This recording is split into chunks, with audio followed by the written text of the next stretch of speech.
Stop snoring in 7 seconds. 7 secondsలో snoring ఆపడం సాధ్యమేనా అంటే దీనికి ఒక చిన్న ట్రిక్ ఉంది.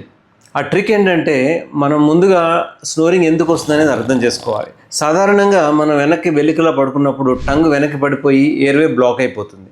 ఎయిర్వే బ్లాక్ అయితే సాఫ్ట్ టిష్యూస్ అన్ని వైబ్రేట్ అయ్యి స్నోరింగ్ సౌండ్ లాగా గురకలాగా వస్తుంది.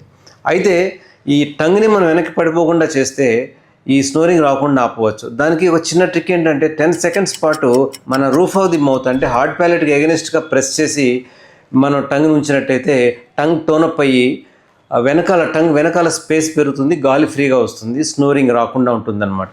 అయితే ఈ ఎక్సర్సైజ్ని రిపీటెడ్గా 4 to 6 weeks వరకు రెగ్యులర్గా చేస్తే లాంగ్ టర్మ్ రిజల్ట్స్ వస్తాయి.